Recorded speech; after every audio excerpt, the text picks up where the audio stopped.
کی، ہدایتیں دی. جیسے کسی بڑے کام سے پہلے ہدایات جاری کی جاتی ہیں، یہ کرنا، یہ نہیں کرنا، یہ منفی ہے، یہ مثبت ہے. ان ہدایتوں پر مشتمل ہے یہ رکوع. پہلی آیت میں اللہ کا ارشاد ہے، یا ایھا الذین آمنوا، اے وہ لوگ جو ایمان لے آئے ہو، اذا لقیتم فئۃ، جب مٹھ بھیڑ ہو تمہاری کسی جماعت سے.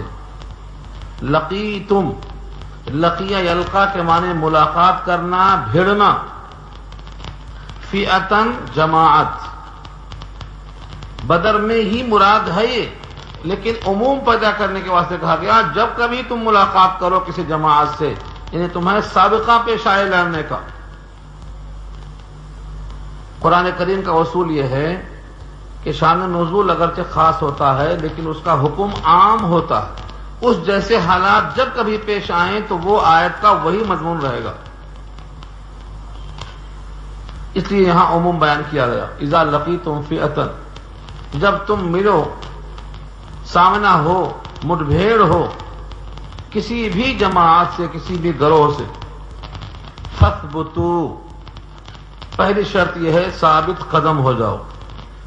فثبتوا یہ امر ہے، ثبات، مضبوطی کے ساتھ ڈٹنا، جمنا، یہ سب سے پہلی شرط ہے مقابلے میں آنے والوں کے لیے.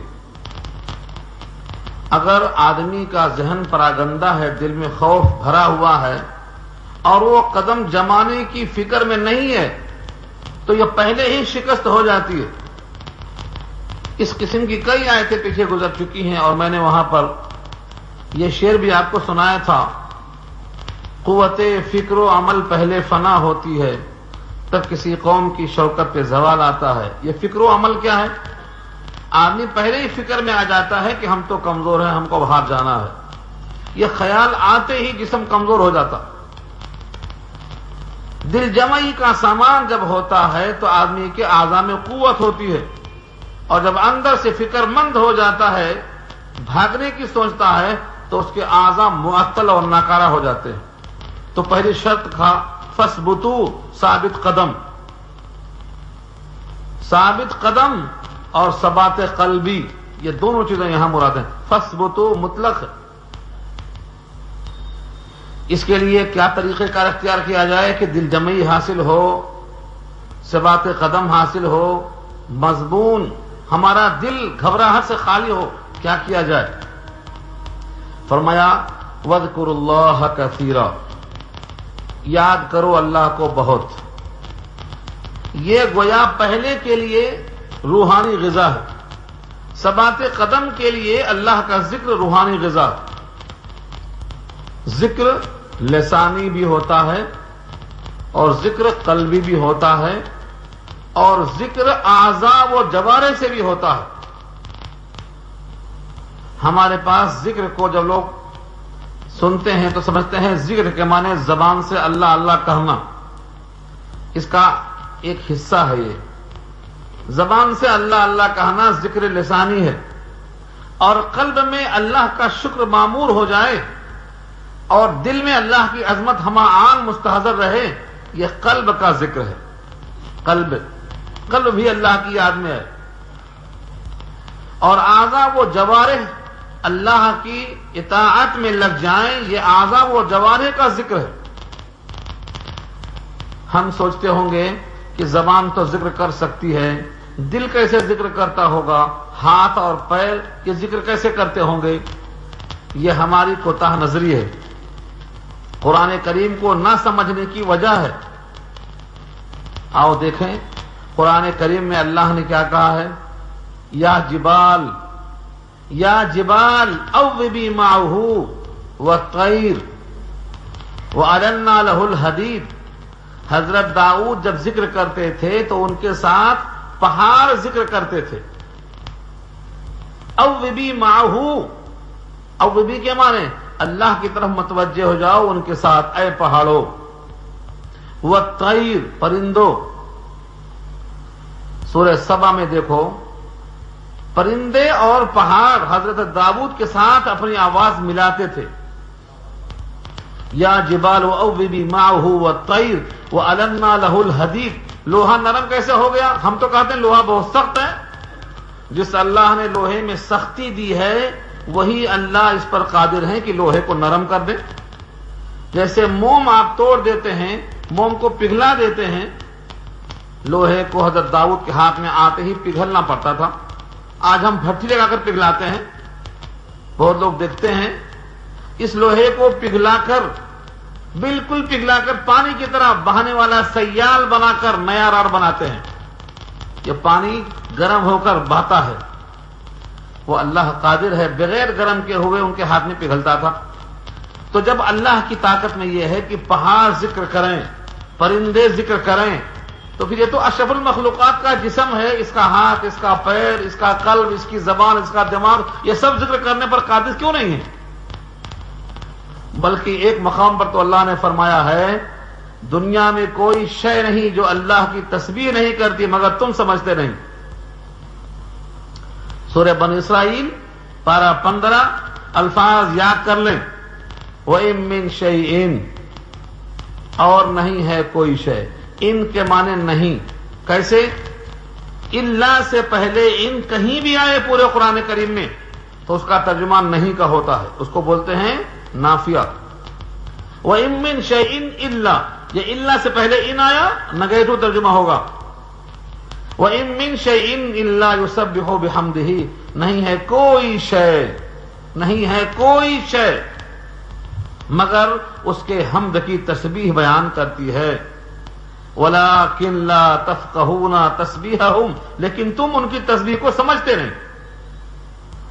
تو جب ہر شے تسبیح بیان کر سکتی ہے، پہاڑ تسبیح بیان کر سکتے ہیں، تو مومن کے جوارے سے تسبیح کی آواز کیوں نہیں آ سکتی ہے؟ کیسے آئے گی؟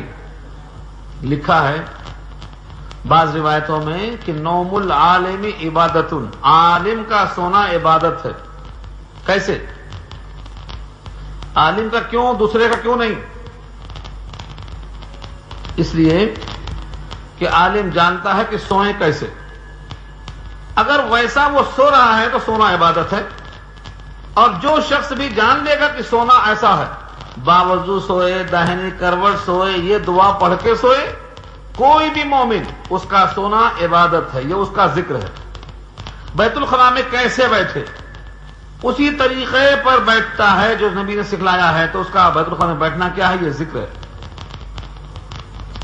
یہاں تک کہ اگر بیوی کے منہ میں لقمہ داخل کرتا ہے تو یہ بھی اس کے ہاتھ کا ذکر ہے. اپنی اولاد پر کمائی خرچ کرتا ہے، یہ اس کا ذکر ہے. جسم کو اللہ کی اطاعت میں لگا دینا، یہ انسان کے جسم کا ذکر ہے. میدان کارزار میں ذکر کیسا ہوگا؟ تو لگتا ہے کام بڑھا دیا، تلوار سنبھالنا ہے کہ ذکر کرنا ہے، نعرے تکبیر بولنا ہے کہ ذکر کرنا ہے، للکارنا ہے کہ ذکر کرنا ہے. یہاں تو نماز بھی ہماری مؤخر ہو سکتی ہے جہاد کی وجہ سے. کہا ذکر سے مراد یہ ہے جیسا اللہ کا حکم ہو اور جیسا اللہ کے نبی کا ڈائریکشن ہو، اس سے سر منہ انحراف نہ ہونے پائے، یہ تمہارا ذکر ہے. اس واسطے ان کا رات میں جگنا، دن میں گھوڑے پر سوار ہونا، یہ سب ذکر تھا. ہم رہبان باللیل و فرسان بالنہار. وہ رات میں اللہ کے سامنے کھڑے ہو کر روتے تھے اور دن میں مقابلے پہ آتے تھے. تو دن پہ مقابلے پہ آنا بھی ذکر تھا اور رات میں رونا بھی ذکر تھا. تو انسان کے اعضاء اللہ کے حکم کے تابع ہو جائیں اور نبی کے طریقے کے پابند ہو جائیں تو ان کا دماغ، ان کا ذکر، ان کا قلب سب اللہ کا ذاکر ہے. تو لساناً ذاکرہ اور قلباً شاکرہ وعملاً صالحاً متقبلا، زبان ذاکر ہو، قلب شاکر ہو اور عمل ہمارا مقبول ہو اللہ کے پاس، تو بندے کی پوری حیات اللہ کے ذکر میں لگ جاتی ہے. اس لیے یہاں کہا گیا ہے فَاذْكُرُوا اللَّهَ كَثِيرًا، اللہ کو بہت یاد کرو. یہ آیت کلام پاک میں کئی جگہ آئی ہے. سورہ جمعہ پارہ 28 میں آئی ہے اور وہاں بھی کہا گیا ہے اللہ کو اتنا یاد کرو، اتنا یاد کرو. کثیرہ، بہت. کسی بھی عبادت میں کثیرن کا تعلق نہیں ملے گا، نہیں ہے نماز کثیرن، نماز بہت پڑھو، نہیں. اقیم الصلاۃ کثیرا کہیں نہیں ملے گا. ہاں نماز اچھی طرح پڑھو ملے گا، زیادہ نہیں ملے گا. زکوٰۃ بہت دو، نہیں ملے گا، جتنا متعین اتنا دو. کسی بھی عمل میں کثیرہ نہیں ملے گا. ہاں ذکر ایک ایسا عمل ہے اس میں کثیرن آپ کو کثرت سے ملے گا. کیوں؟ اللہ کو یاد کرنا بندے کی حیات ہے. اللہ کو یاد کرنا اللہ کی طرف سے تازگی اور سرور ہے. کیا ایک مخلوق نہیں ہے جو غذا نہیں لیتی، غذا کے بدلے صرف اللہ کو یاد کرتی ہے؟ فرشتے کیا کھاتے ہیں؟ فرشتوں کی حیات اللہ کا ذکر ہے، وہ اللہ کے ذکر پر موقوف ہے. اور بعض روایتوں میں ملتا ہے کہ پرندہ اللہ کا ذکر ہمہ گوش ہو کے کرتا ہے، اور جس دن اسے گولی کوئی مارتا ہے وہ دن ہوتا ہے جس میں وہ ذکر اللہ کرنا بھول جاتا ہے. تو ذکر اللہ سے حیات ہے فرشتوں کی، ذکر اللہ سے قلب کے اندر ایک تازگی آتی ہے. اسی لیے مجاہد میدان کارزار میں ڈٹ جاتا ہے. اسی واسطے کہا ہے کہ تم 20 ہیں اور وہ 200 ہیں تو تم غالب ہوں گے. اسی واسطے کہا ہے مثل الذی یذکر ربہ والذی لا یذکر ربہ کمثل الحی والمیت. حدیث کے الفاظ ہیں یہ، جو رب کو یاد کرتا ہے اور جو رب کو یاد نہیں کرتا ہے، ان دونوں کی مثال مردہ اور زندہ کی ہے. یہ میں نہیں کہہ رہا ہوں. مثل الذی یذکر ربہ والذی لا یذکر ربہ کمثل الحی والمیت. اللہ کے نبی کا ارشاد یہ ہے کہ مردہ اور زندہ میں کتنا فرق ہے؟ ذاکر اور غافل میں اتنا ہی فرق ہے. تو جب ذکر اللہ کرنے کا حکم دیا اللہ نے میدان کارزار میں، تو اس سے ایک ہمت آتی ہے. اسی واسطے دنیا کی ساری فوجیں جس میں اللہ کا ذکر ہوتا ہے وہ میدان کارزار میں مرنے سے نہیں گھبراتی، اور جن کو اللہ کا ذکر نہیں ملتا ہے وہ گھبراتے ہیں موت سے. دنیا کے سارے اسلحے تیار کر لیں گے، لیکن جب موقع آئے گا تو ان کے بدن میں راشا طاری ہو جاتا، کب کبھی چھا جاتی. کیوں؟ ان کی نگاہ اسی ہتھیار پر تھی. لیکن مومن کی نگاہ اس ذکر کی وجہ سے اللہ کی طاقت پہ ہوتی ہے. یہ اگر جیے گا تو غازی ہے اور مرے گا تو شہید ہے. یہاں بھی کامیاب ہے، وہاں بھی کامیاب ہے. یہاں جیے گا تو مال غنیمت حاصل کرے گا اور اجر حاصل کرے گا، اور مرے گا تو شہادت کی بنیاد پر اس سے بڑا گھر وہاں ملنے کو تیار ہے. اس یقین کی بنا پر اس کا پاؤں ہلتا نہیں، استقامت حاصل ہوتی ہے، تزلزل نہیں آتا. اس واسطے کہا گیا ہے یا ایھا الذین آمنوا اذا لقیتم فئۃ فاثبتوا واذکروا اللہ کثیرا. علت کیا بیان کی؟ لعلکم تفلحون، شاید کہ تم فلاح پا جاؤ. فلاح کے معنی کامیابی. ثبات قلبی، ثبات لسانی، اور اللہ کا ذکر کثیرہ، ان دو سے فلاح کیسے ملے گی؟ بسا اوقات ایسا ہوتا ہے کہ ہم دیکھتے ہیں کہ میدان کارزار میں جمنے والا مجاہد شہید ہو گیا تو کامیابی نظر نہیں آتی. ہمارے نگاہ میں کامیابی کس چیز کا نام ہے؟ پہلے طے کر لو. اس کائنات میں جتنے انسان ہیں ان کو یہ طے کرنا پڑے گا کہ کامیابی کس کا نام ہے، فلاح کس کا نام ہے. مؤذن کہتا ہے حی علی الفلاح، کامیابی کی طرف آؤ. وہ کون سی کامیابی ہے؟ یہاں اللہ نے کہا میدان کارزار میں جم جاؤ، اللہ کی یاد کرو، فلاح پا جاؤ گے. یہ کون سی فلاح ہے؟ کس فلاح کا نام ہے؟ فلاح اور کامیابی کا مدار کس پر ہے؟ دنیا میں کوئی اس کو فیصلہ نہیں کر سکتا. فیصلہ وہی کرے گا جس نے انسان کو حقیر قطرے سے تیار کیا ہے، اور وہ اللہ رب العزت. ان کا ارشاد ہے کہ مومن کی فلاح اس میں ہے کہ ان کا مالک ان سے راضی ہو جائے. جس دن مالک ناراض ہو گیا فلاح نہیں. گھر سے آپ نوکر کو 100 روپے دو، تھیلا دے کے بھیجو، ذرا سامان لے کے آ جا. اگر وہ تھیلا اور سامان دے کے غائب ہو گیا تو مالک خوش ہوتا، آنے کے بعد بجاتا، پھیلا روپیہ چھینتا، پولیس کے حوالے کر دیتا، ناراضگی کا اظہار کرتا ہے۔ اور اگر وہ صحیح سلامت آیا، مرضی کے مطابق آیا، تو مالک خوش ہوتا ہے۔ اللہ نے بھی یہ جسم دے کر، یہ جان دے کر، یہ مال دے کر، یہ اولاد دے کر، یہ حیات دے کر دنیا کے اندر بھیجا ہے۔ اگر ہم اس کے ساتھ صحیح استعمال نہیں کریں گے تو مالک راضی کیسے ہوگا؟ مالک کی رضامندی اسی میں ہے، اس نے نمونہ بھیجا ہے، اس کتاب کے مطابق عمل کرنے والے نبی کو بھیجا اور ان کے ساتھ ایک ٹیم کو بھیجا جن کا نام صحابہ ہے۔ انہوں نے کر کے دکھایا کہ اللہ دیکھو ایسا راضی ہوتا ہے۔ دنیا میں کسی کی رضامندی کی فکر نہیں تھی، ان کو اللہ کی فکر تھی، اللہ راضی ہو گیا۔ تو کامیابی کس میں ہے؟ مالک کے راضی ہونے میں ہے۔ اور مالک کیسے راضی ہوگا؟ نمونہ بھیج دیا ہے اس کتاب کے مطابق، نبی کے سنتوں کے مطابق، کیونکہ نبی کا بھی عمل اسی کتاب کے مطابق تھا اور صحابہ کا عمل بھی اسی کتاب کے مطابق تھا، لہذا یہ طریقہ بتا دیا ہے، اس پر عمل کرنے والا اللہ کو راضی کرنے والا ہے۔ تو یہ فلاح ہے۔ اس کا اظہار کب ہوگا؟ ہم کو فلاح ملی کہ نہیں ملی؟ کب ہوگا؟ ہم کلمہ پڑھ کے اسلام میں آ گئے، فلاح مل گئی؟ نہیں، راستہ ملا ہے، ابھی فلاح نہیں مل گئی، راستہ۔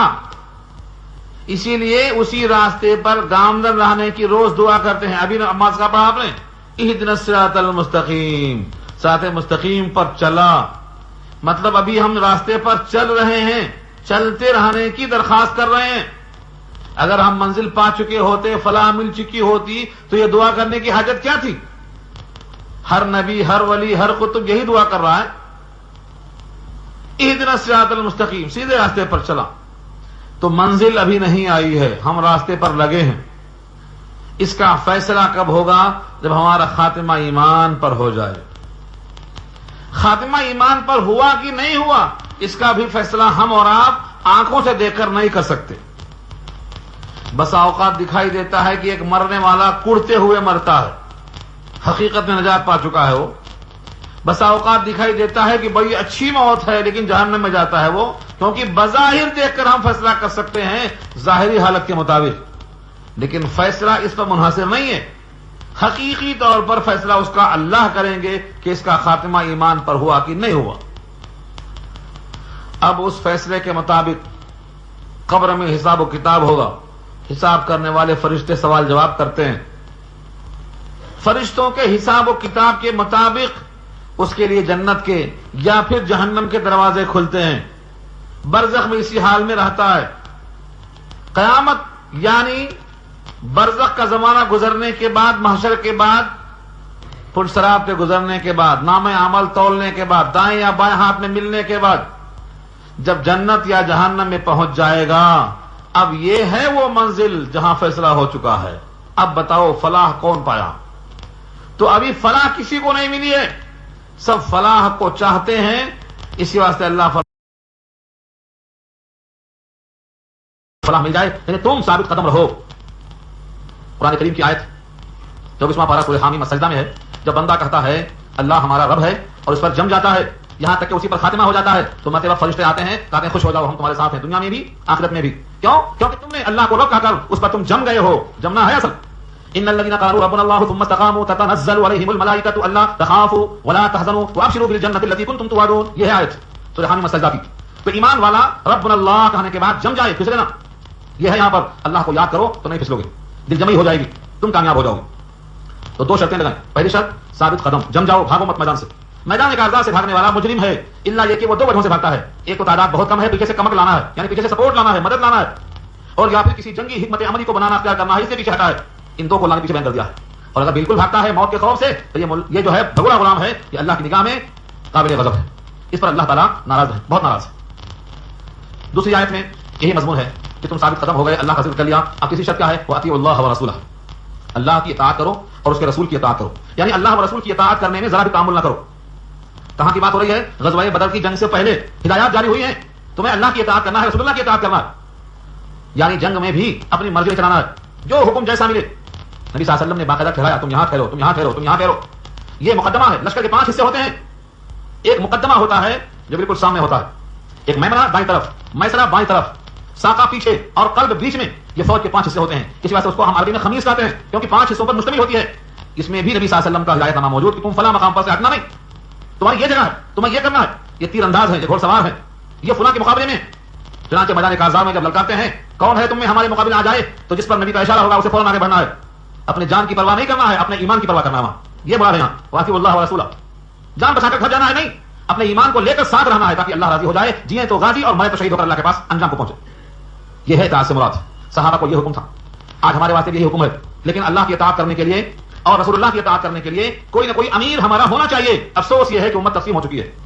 امت تقسیم ہو چکی ہے، اس کے چلنے کا جمنے کا ایک ڈائریکشن باقی نہیں ہے. اس کی فکر تبدیل ہو چکی ہے. اس واسطے ہم انحطاط کا شکار ہیں، تنزل پذیر ہیں. ہمارے حالات ناگفتہ بے ہو چکے ہیں. سارے دنیا میں ہماری جو حالت ہے اس کی ایک ہی وجہ یہ ہے کہ ہم اللہ رسول کی اطاعت کرنے کا جو طریقہ ہے ایک امیر کے ماتحت ہو کر چلنے کی، اس میں ہم بالکل کھو چکے ہیں.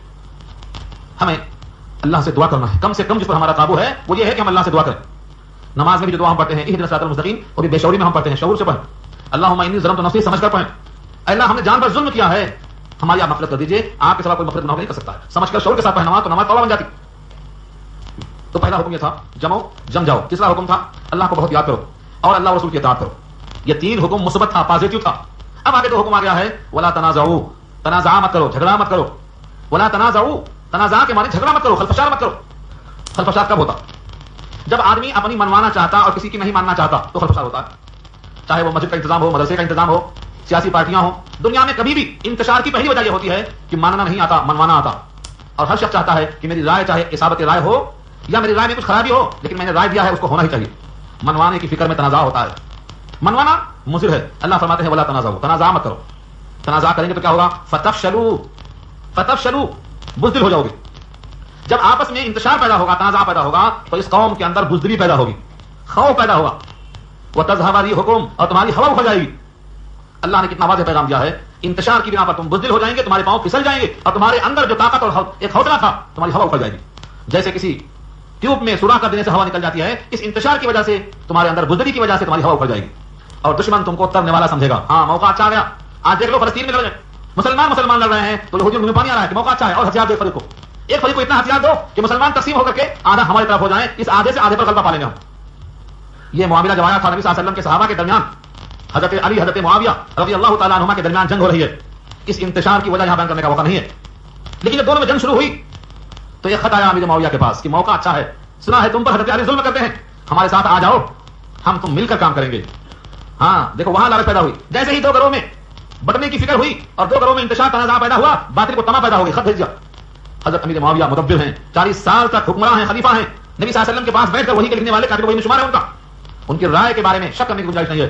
انہوں نے جواب لکھا، اور رومی کتے اپنے دل سے خیال نکال دے، ہم آپس میں ضرور لڑیں گے، لیکن جب مقابلہ باطل سے ہوگا، غیروں سے ہوگا، تو امیر معاویہ علی کے ادنا سپاہی کی طرح سے ان کے پیچھے پیچھے ہو کر ان سے مقابلہ کرے گا.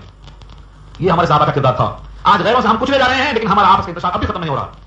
صحابہ نے سکھایا ہے ہمیں. ایسے واقعات اور بھی پیش آئے جب نبی خود موجود تھے. نبی صلی اللہ علیہ وسلم کے ساتھ غزوہ تبوک میں 3 صحابی نہیں جا سکے تھے. اس میں سے ایک مرہ تھے، ہلال ابن امیہ تھے، کعب تھے. کعب کو طویل قصہ ہے، 10 ہم شروع کر چکے ہیں انشاءاللہ. 2-4 اوپر قصہ آ رہا ہے، وہ قصہ آ رہا ہے انشاءاللہ سورہ توبہ کے اندر.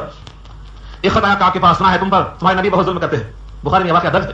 وہ تو غم میں وہی رہتے کہ میں نبی سے الگ ہوں، افتراق ہوں، ابھی توبہ قبول نہیں ہوئی ہے، پتہ نہیں کیا فیصلہ آتا. اتنے میں یہ خط بھی آ جاتا ہے. وہ خط پڑھ کر روتے ہیں، افسوس میں ایسا ہو گیا کہ غیروں کو مجھ پر تما ہو رہی ہے، مجھے بہکانے والے بہکانا شروع کر چکے ہیں، اب میں کدھر جاؤں گا. خط کو غموں سے ڈھال ہو کر پڑھ کر پھاڑ کر تنور کے اندر پھینک دیا. یہ ہمارے صحابہ کا کردار ہے. موجود ہیں سارے. ہم آپس میں لڑتے ہیں، لیکن جب موقع باطل سے لڑنے کا آتا ہے تو ہم کو ایک ہو جانا چاہیے. مگر یہ کیفیت امت سے کیوں چلی گئی؟ کیونکہ ان کو حساب کی فکر نہیں ہے، اللہ کے راضی کرنے کی فکر نہیں ہے، جنت ہی میں ہمارا مکان بنے، جہنم میں ہم نہ جائیں اس کی فکر نہیں ہے، دھلائی کے بغیر پہلے مرحلے میں نجات مل جائے اس کی فکر نہیں ہے. پتہ نہیں کیا غرہ ہے، کس کی سفارش کی ہمیں امید ہے، جبکہ قرآن کہتا ہے کہ اللہ کے رسول شکایت کریں گے. جو قرآن کے حکام کو چھوڑے گا، قرآن کے حقوق توڑے گا، اللہ کے نبی قیامت میں شکایت کریں گے. سورہ فرقان پارہ 19 آیت نمبر 20 کے الفاظ ہے، وقال الرسول یا ربی ان قوم اتخذوا هذا القرآن مهجورا. اللہ کے رسول شکایت کریں گے، میری امت نے قرآن چھوڑ دیا تھا. قرآن چھوڑنا یہی تو ہے.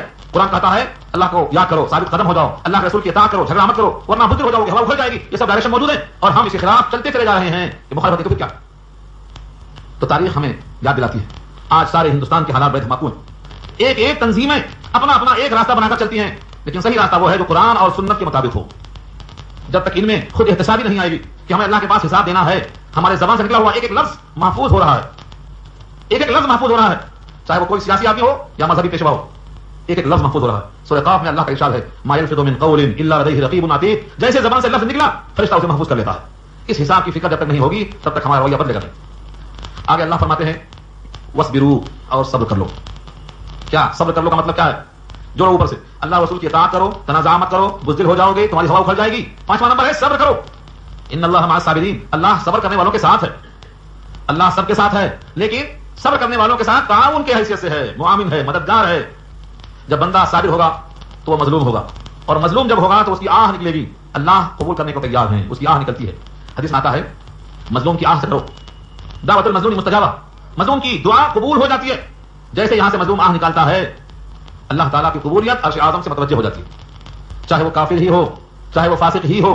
دعوت المظلوم مستجابہ، دعوت المظلوم مستجابہ وان کان کافرا وان کان فاجرا.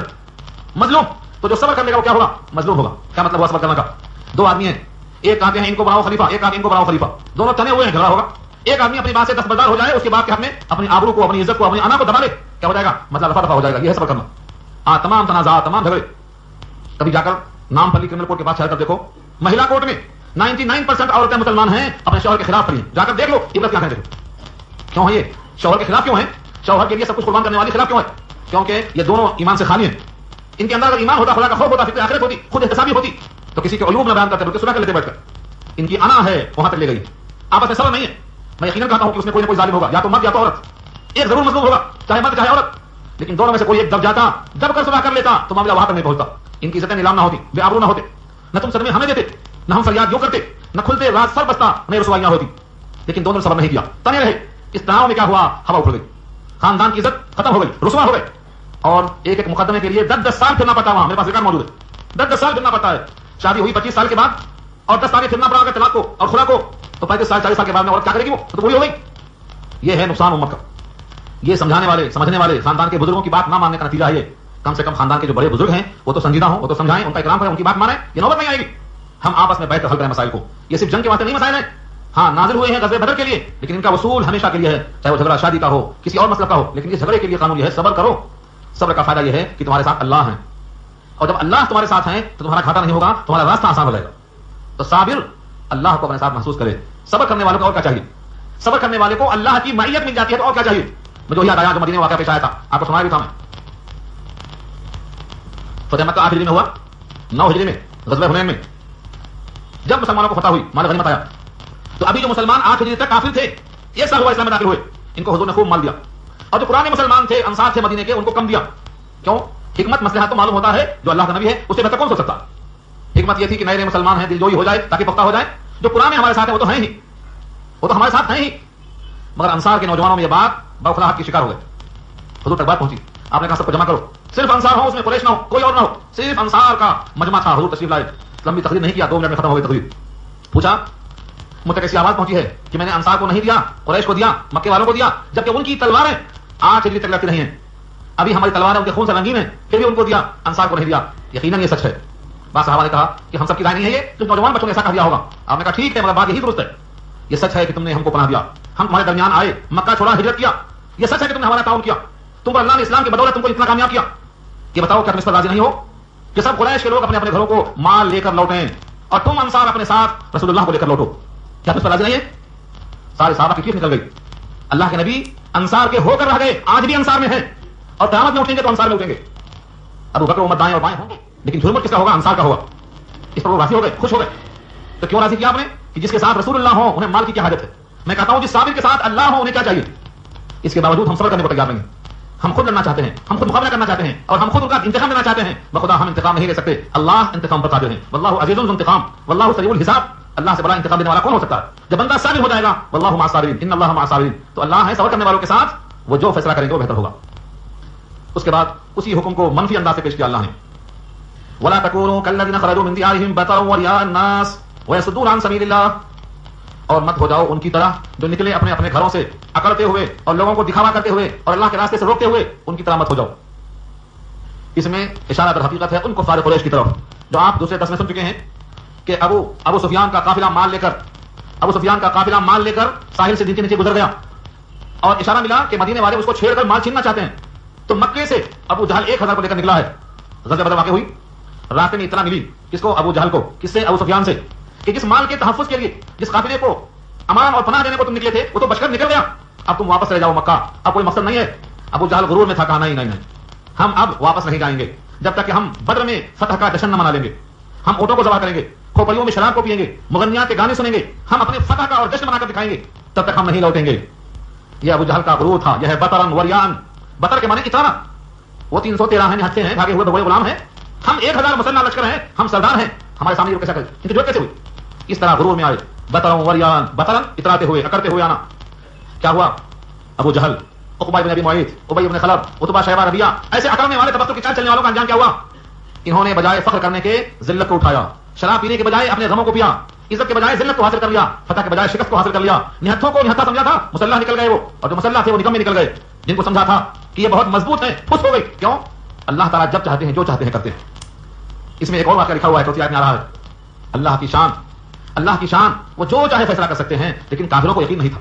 ابو جہل جب مکے سے نکلا ہے لشکر کو لے کر 1000 لشکر کو، تو بیت اللہ کے اندر جا کر پردے کو پکڑ کے دعا کرتا ہے کہ ان دو میں سے جو حق پر ہے اس کو فتح دے دے۔ آگے آیت آ رہی ہے۔ اس کو کیا پتا تھا کہ ہم حق پر نہیں ہیں؟ اس سے معلوم ہوا کہ خالی خلوص کافی نہیں ہے، خلوص کے ساتھ راستے کی سمت صحیح ہونا ضروری ہے۔ یہ خلوص میں دعا کر رہا تھا لیکن سمت غلط تھی، نبی برحق کے خلاف نکلتا ہے اور سمجھتا ہم حق پر ہیں۔ نتیجہ کیا ہوا؟ اللہ نے اس کی دعا قبول کر لی، جو حق پر تھے ان کو فتح دے دیا اور جو باطل تھے ان کو شکست ہو گئی۔ تو ان کا اشارہ ہے کہ بطر یعنی اترا کر نکلنا، لوگوں کو دکھاوے کے واسطے نکلنا، لوگوں کو اللہ کے راستے سے روکنا، ایسا مت بنو، اللہ منع کر رہے ہیں۔ ولا تکونوا، اور مت ہو جاؤ کالذین، ان لوگوں کی طرح، خرجوا، جو نکلے، من دیارہم، باغ جمع اپنے اپنے گھروں سے، بطرا، اکڑتے ہوئے، ورئاء الناس، اور لوگوں کو دکھاتے ہوئے، ویصدون عن سبیل اللہ، اور روکتے ہوئے اللہ کے راستوں سے۔ واللہ بما یعملون محیط، کرتے رہیں گے، آج بھی جو کچھ کرتے ہیں اور کرتے رہیں گے، اللہ ان کے عمل کا احاطہ کرنے والا ہے۔ شرط یہ ہے تم اللہ کے ہو جاؤ، شرط یہ ہے کہ اوپر کے شرائط منظور کر لو، ثابت قدم ہو جاؤ، ذکر اللہ کثرت سے کرو، اللہ رسول کی اطاعت کرو، تنازع ختم کرو، بزدلی سے بچو، ہوا اکھڑنے سے اپنے آپ کو سنبھالو، صبر کرتے رہو، اللہ تمہارے ساتھ ہیں۔ واللہ محیط، اللہ گھیرے ہوئے ہیں کس کو؟ بما یعملون، جو کچھ کر رہے ہیں۔ ان کا کوئی عمل اللہ کے احاطے علم سے، اللہ کے احاطے قدرت سے، اللہ کے احاطے مشیت سے خارج نہیں ہے، سب محدود ہے۔ سورہ ابراہیم کی آیت بڑی پیاری ہے، ولا تحسبن اللہ غافلا عما يعمل الظالمون، جو ظالم کرتے ہیں اس سے اللہ کو غافل گمان مت کر لو، اللہ کو غافل گمان مت کر لو، جو کچھ یہ کرتے ہیں اللہ اس سے واقف ہے۔ آج جو ظلم ہو رہا ہے، اگر یہ خالص مومن ہونے کی بنیاد پر ہو رہا ہے تو اللہ اس کا پھل ضرور دینے والے ہیں مومن کو، یہاں یا وہاں۔ مومن پر کیا ہوا ظلم رائگاں نہیں جائے گا، مومن کی آہ اللہ کے عرش اعظم کو ہلا دیتی ہے۔ اس لیے اللہ تعالیٰ کے عمل سے اور ان کافروں کے عمل سے ہمیں جو دھوکہ ہو رہا ہے، ہم سمجھتے ہیں کہ سب کچھ دنیا میں انہی کا ہو گیا، ایسا نہیں۔ یہاں سے ایک واقعہ نقل کیا، کافروں کی مدد کرنے والا سب سے بڑا کون ہے؟ دماغ نہیں آئے گا، یہاں موجود ہے۔ جیسے مومنوں کی مدد اللہ کرتے ہیں، کافروں کی مدد شیطان کرتے ہیں۔ ایک مثال دیا اللہ نے، اور یہ بدر میں پیش آیا۔ کیسا؟ جب کفار قریش مکے سے نکلے ہیں تو دل میں خیال آیا کہ ہمارے پڑوس میں ایک قبیلہ ہے بنی بکر کا، اور بنی بکر کا قریش سے مقابلہ ہے، انبن ہے، محبت نہیں ہے۔ ایسا نہ ہو ہم مکے سے مدینہ جائیں لڑنے کے لیے اور ہمارے بچے عورتیں یہاں رہ جائیں اور بنی بکر والے حملہ کر دیں۔ تو دل میں ایک قسم سے ہیبت اور خوف تھا اور مقابلہ پر جانے کی ہمت نہیں ہو رہی تھی، مگر شیطان چاہتا تھا کہ نہیں مقابلہ ہو جائے۔ شیطان ایک آدمی کی شکل میں آیا۔ کس کی شکل بنایا اس نے؟ بنی بکر کے سردار کی شکل میں آیا۔ بنی بکر کا سردار کون تھا؟ سراقہ بن مالک۔ شیطان سراقہ بن مالک کی شکل بنا کر ابو جہل کے پاس آیا اور کہا تم کو ہم سے خوف ہے؟ نہیں، ہم سے خوف کرنے کی ضرورت نہیں ہے، ہم تمہارے ساتھی ہیں، اس مشن میں ہم تمہارے ساتھ ہیں۔ جیسے آج کا شیطان جو حملہ کرنا چاہتا ہے تو سارے شیاطین آ کے سپورٹ کرتے ہیں، مدد کرتے ہیں، ہم تمہارے ساتھ ہیں، چلو مارو نہتھوں کو، معصوموں کو، بیواؤں کو لوٹو، ہم تمہارے ساتھ ہیں۔ آج کے شیاطین کے ساتھ ایسا ہو رہا ہے، بیان نہیں ایسا ہی ہوا۔ سراقہ ابن مالک کی شکل میں آ کر بولتا ہے ہم تمہارے ساتھ ہیں، چلو ہم تمہارے ساتھ ہیں۔ اور ایک پالیسی اختیار کیا، کہا آج تمہاری طاقت ایسی ہے کہ کسی کو تم پر غلبہ پانے کی مجال نہیں۔ کون تم سے جیتے گا؟ آج تم سے کوئی نہیں جیتے گا، لا غالب لکم اليوم، آج تم پر غلبہ کوئی نہیں پائے گا، اور ہم تمہارے ساتھ ہیں، ہماری فکر مت کرو۔ یہ کہہ کر پھسلا کر پورے کے پورے بدر میں آ گئے۔ جب بدر کے میدان میں پہنچے اور اس ابلیس نے جو سراقہ بن مالک کی شکل میں موجود تھا دیکھا تو سامنے ابلیس کے کیا نظر آیا؟ جبریل کھڑے ہیں، جبریل اور میکائیل کھڑے ہوئے ہیں، فرشتوں کا سردار موجود ہے۔ ان کو دیکھ کر اس شیطان کی ہوا اتر گئی، اس نے کہا اب خیریت نہیں ہے، بھاگا میدان چھوڑ کے اور بولتا میں تم سے بری ہوں، میرا تم سے کوئی تعلق نہیں، میں تو چلا یہاں سے۔ ایک نوجوان تھا حارث، اس کے ہاتھ میں ہاتھ دے کے کہا بھائی پکڑے ہوئے، تو چلتے ہیں باتیں کرتے ہوئے پکڑتے ہوئے، حارث بن ہشام اس کے ہاتھ میں ہاتھ دے کے باتیں کر رہا تھا، چھوڑ کے بھگایا ہاتھ، اس نے ہاتھ پکڑنا چاہا، اس کے سینے پہ گھونسا مار کے دھکے کے چل گیا اور کہا میں تم سے بری ہوں۔ اور کیا بولتا ہے؟ میں جو دیکھتا ہوں تم نہیں دیکھتے ہو، تم کو نظر نہیں آتا کہ یہاں جبریل موجود ہے، میں دیکھ رہا ہوں، انی ارا ما لا ترون، میں دیکھتا ہوں تم نہیں دیکھتے ہو، انی اخاف اللہ، میں اللہ سے ڈرتا ہوں، ہاں میں اللہ سے ڈرتا ہوں۔ دیکھو الفاظ، وَإِذْ زَيَّنَ، اور جب مزین کیا، آراستہ کیا، لہم ان کے لیے، الشیطان شیطان نے، اعمالہم ان کے اعمال کو، ان کے برے اعمال کو شیطان نے آراستہ کر کے پیش کیا، تم بڑا اچھا کام کر رہے ہو۔ وقال لا غالب لكم اليوم من الناس، اور کہنے لگا نہیں ہے آج کوئی غالب ہونے والا تم پر لوگوں میں سے. لا غالب لكم اليوم من الناس، اليوم مانے آج، من الناس لوگوں میں سے تم پر کوئی غلبہ نہیں پائے گا. وانی جار لكم، اور تم کو میرا خوف ہے نا قبیلہ بنی بکر کا، میں تمہارے ساتھ ہوں. انی جار لكم، جار مانے پڑوسی، میں تمہارے ساتھ ساتھ ہوں. فلما تراءت الفئتان، تراءت آمنے سامنے ہونا، ایک دوسرے کو دیکھنا. فئتان، فئتن کی جمع ہے، جماعتیں، دونوں جماعتیں جب آمنے سامنے ہوئیں، نکسا علی عقبیہ، اپنے ایڑیوں کے بل پلٹ گئے. نکسا پلٹ جانا، علی عقبیہ اپنے ایڑیوں کے بل. وقال، اور کہتا ہے انی بریء منکم، میں تم سے بری ہوں، تم سے بیزار ہوں، تم سے میرا کوئی تعلق نہیں. یہ حال ہے. انی ارا ما لا ترون، میں دیکھ رہا ہوں بے شک جو تم نہیں دیکھ رہے ہو. کیا ہے وہ؟ جبریل کی شکل دکھائی دیتی ہے، میکائیل دکھائی دیتے ہیں. ان کو دیکھ کر حیبت میں کہتا ہے انی ارا ما لا ترون، انی اخاف اللہ، میں اللہ سے ڈرتا ہوں. دیکھو کیسی پیاری بات ہے، شیطان بھی ایسے موقع پر اللہ سے ڈرتا ہے. یہاں شارحین لکھتے ہیں کہ جھوٹ بولتا ہے یہ ڈرتا نہیں ہے، جھوٹ بولتا ہے یہ ڈرتا نہیں ہے، قتل ہونے سے ڈرا خالی. آپ تلوار پڑھنے والی ہے، تلوار کے خوف کو اللہ کا خوف کر رہا ہے. اور بات کہتے ہیں ڈرنا بھی سچ ہے، ہو سکتا ہے ڈرتا ہو کیونکہ جانتا ہے اللہ کی طاقت، فرشتوں کی طاقت، جہنم کا خوف ہے. لیکن نرا خوف مفید نہیں ہے جب تک مان کا خوف نہ آئے، ایمان کے ساتھ خوف نہ آئے. نرا خوف کام میں نہیں آتا. جہنم کو دیکھ کر سب ڈریں گے، کیا ڈرنا کام میں آئے گا؟ نہیں. وہ ڈرنا جو خالی ڈرنا ہے کس کام کا خوف ہے؟ ہاں، ڈرنے کے ساتھ اطاعت ہو، ڈرنے کے ساتھ تسلیم ہو، تسلیم کرنا، ایمان لانا، یقین کرنا، ماننا، اب خوف کو میں آتا ہے. تو کہتا ہے انی اخاف اللہ واللہ شدید العقاب، اور اللہ شدید العقاب ہیں، یعنی سخت پکڑ والے ہیں. یہ کون کہتا ہے؟ ابلیس کہتا ہے. ابلیس کو بھی یقین ہے کہ اللہ سب پکڑنے والے ہیں. یہ مت سمجھو کہ دھوکہ نہیں دیا خالی، اور بھی دھوکے نکل کیے قرآن میں. یہ واقعہ پیش آیا، جنگ سے چھڑا کر بھاگ گیا. اس کی بدحالی سامنے آئی، کافروں کا وہ انجام ہوا. جب لوٹ کے مکہ میں کافر لوگ گئے، دیکھا کہ سب مارے گئے، بڑے بڑے. ابو جہل بھی ختم، عقبہ ختم، شیبہ ختم، ربیعہ ختم، ولید ختم، بڑے بڑے مارے گئے. 70 بڑے بڑے سردار تہہ تیغ کر دیے گئے. جب مکے میں واپس گئے تو غرور جو تھا، جو نشہ تھا، سب اتر چکا تھا. افلاس آ گیا، ذلت آ گئی. اتفاق سے یہ سراقہ بن مالک قبیلے بنی بکر کا سردار مکے میں کسی کام سے آیا. لوگوں نے کہا ارے بدماش، تیری خاطر سب ایسا ہوا، تو نے دھوکہ دیا. کہا کیسا دھوکہ؟ کہا تم نے ایسا وعدہ کیا تھا، ایسا ایسا تم نے کیا. کہا بخدا میں تو جانتا ہی نہیں، نہ تمہارے پاس میں آیا، نہ تم سے وعدہ کیا، نہ تمہارے ساتھ گیا، مجھے تو کچھ خبر ہی نہیں. تمہارے مکہ میں لوٹ کر آنے کے بعد معلوم ہوا کہ ایسا ایسا واقعہ پیش آیا، مجھے تو خبر ہی نہیں. لکھتے ہیں اصحاب سیر کہ وہ پورا کا پورا کام شیطان کا تھا، اصل سردار کو پتہ نہیں. اسے معلوم ہوا کہ شیطان کبھی کبھی عام انسانوں کی شکل میں آتا ہے. جیسے فرشتہ دہیا کلبی کی شکل میں آیا، جبریل امین دہیا کلبی کی شکل میں کبھی کبھی آیا کرتے تھے، ایسے ہی یہ ابلیس لعین کبھی سراقہ کی شکل میں آیا، کبھی شیخ نجدی کی شکل میں آیا. اور اس کے بھٹکانے کے بہت طریق ہیں. اس کا ایک تذکرہ یہاں سن لیا آپ نے، ایسا ایک تذکرہ اور آیا ہے سورہ حشر پر 28 میں. کمثل الشیطان، کمثل الشیطان، شیطان کی مثال. اذ قال للانسان اکفر، انسان سے کہتا ہے کفر کر میاں. ڈرنے کی بات کیا ہے؟ اللہ غفور رحیم ہے. فلما کفر، جب بندہ کفر کر دیتا ہے تو کہتا ہے انی بریء منکم، میں تم سے بری ہوں، تمہارا مجھ سے کوئی سروکار نہیں. انی اخاف اللہ رب العالمین، میں ڈرتا ہوں رب العالمین سے. وہاں لکھا ہوا مکر اس کا. اور تیسرا اس کا مکر سورہ ابراہیم میں پورا ایک رکوع ہے. 13واں پارہ سورہ ابراہیم ایک رکوع ہے. اس کی وہ تقریر جو محشر کے میدان میں ہونے والی ہے، اللہ نے اپنے کرم سے قرآن میں ابھی درج کر دیا ہے. افسوس ہے جو ہم قرآن کو چن تو لیتے ہیں، اس تقریر سے آج تک غافل ہیں. کیا کرے گا جب حساب کتاب تیار ہو جائے گا، جہنم والے جہنم میں جائیں گے، تو حسرت میں اضافے کے لیے شیطان کا ایک تقریر کا ایک حصہ پیش کیا جائے گا. وقال الشیطان لما قضی الامر ان اللہ وعدکم وعد الحق ووعدتکم فاخلفتکم. یہ پوری آیت لمبی آیت ہے. شیطان وہاں بھی وعدہ خلافی کرے گا، دھوکہ دے گا. یہ 3 مقام ہو گئے. چوتھا مقام سورہ فرقان دیکھ لو. سورہ فرقان پارہ 19 آیت نمبر 25 اور 30 کے بیچ میں اس کا پورا واقعہ موجود ہے. کیا کرے گا؟ شیطان بھٹکاتا ہے، اس کافر سے دوستی کرو بولتا ہے، اس کے پاس جاؤ ایمان بیچ کے آؤ بولتا ہے، ایمان بک جاتا ہے، آئندہ بولتا تمہارا ہمارا کوئی رشتہ نہیں. وکان الشیطان للانسان خذولا، شیطان تو انسان کو ہے دھوکہ دینے والا. تو اللہ نے کتنی بار وضاحت کر دی، ان الشیطان لکم عدو مبین، تمہارا کھلا دشمن ہے. یہ ساری وضاحتیں موجود ہیں، پھر بھی ہم وہی کرتے ہیں جس سے وہ خوش ہوتا ہے. جس سے وہ خوش ہوتا ہے وہی ہم کرتے ہیں. جب کبھی کوئی موقع آئے، چاہے وہ خوشی ہو یا غم، تو ہم پر لازم ہے کہ ہم کسی جاننے والے سے معلوم کریں کہ اس میں اللہ کا حکم کیا ہے، رسول اللہ کا طریقہ کیا ہے، ہمیں کیا کرنا چاہیے. ہمیں کسی کے خوشی اور غم کی پرواہ کیے بغیر اللہ کی رضا کی فکر کرنا چاہیے. یہ ہمیں سبق ملتا ہے اس سے. تو شیطان کا دھوکہ دینا کوئی نئی بات نہیں ہے، یہ پرانا ہے. دغا باز شروع سے دھوکہ دیا کرتا ہے. تو اس آیت میں ہمیں آج کیا کیا معلوم ہوا؟ جب مقابلہ ہو تو جم جاؤ، اللہ کو یاد کرو تاکہ تم کامیاب ہو جاؤ.